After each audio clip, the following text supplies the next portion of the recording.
It is an island that time has forgotten.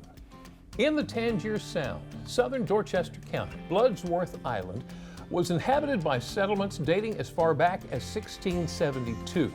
Today, the island is uninhabitable and off limits due to extensive contamination by unexploded ordnance used when the U.S. Navy used the island as a shore bombardment and bombing range. But Caroline County man was recently given permission to make a rare visit to the island. And joining us to talk about that visit is Chad Dean of Preston. Thank you so much for joining us. Thank you for having me. This afternoon. So why did you want to visit Bloodsworth Island? Well, I have known since third grade that I wanted to be a historian. And so fast forward to me being 40 years old, and I started Caroline Past and Present, which was a history organization, both online and in person. And the research and the public speaking and everything in between led me to consider my own ancestry, which I thought would be mostly Caroline County in nature, but it took me towards Dorchester County and ultimately to Bloodsworth Island. Oh, wow. How in the world did you get permission to go to Bloodsworth Island?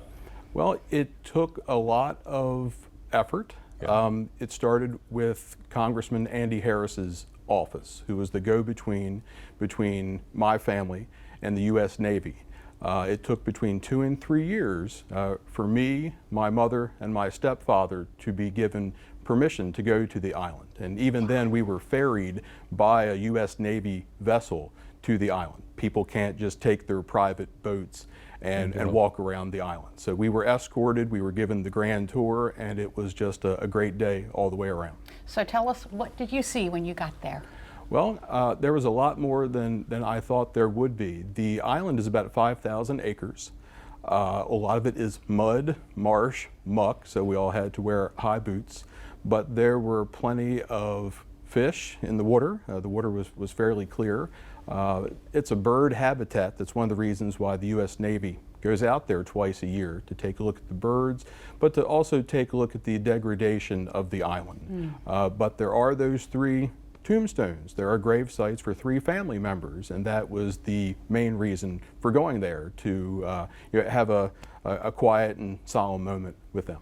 Wow. So tell us about the journey that you took to get to Bloodsworth Island. Well, a series of unfortunate events, quite frankly.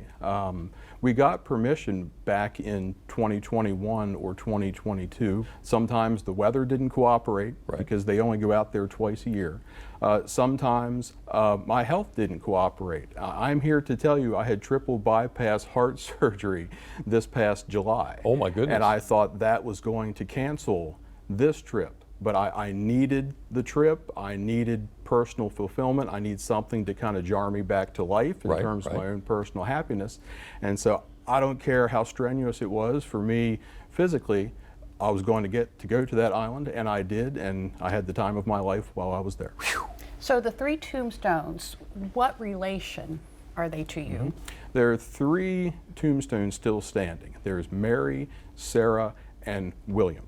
And I will tell you that William is in the generation of my 4th great-grandfather. But here's the kicker. He's not my 4th great-grandfather. We've been all over southern Dorchester County at Bishop's Head looking for his gravesite. We've been all over Somerset County. He's not buried there. So our family believes that there are more Bloodsworths buried on that island, including my actual 4th great-grandfather. Oh my goodness. So what are you going to do with all this information? I just like being a historian. Yeah. It makes me happy, but I do publish both digital and traditional means, and I like to publish what I would call lost history. History that nobody else is talking about, history that nobody else is doing. And so ultimately, I'm about 100, 120 pages into a personal memoir, which I call American Conquistador. It just talks about local, state, national travels, discoveries, humorous anecdotes, relationship tragedies, you name it. But it'll all get woven into a creative nonfiction book by the time my career doing this sort of thing is over and done with. Wow. I feel like this is one of those things where we say to be continued. Definitely. Please fill us in and let us know when you head back. Keep us up. Chad, thank you for coming in Good today. talking to you. Thank you. Fascinating story.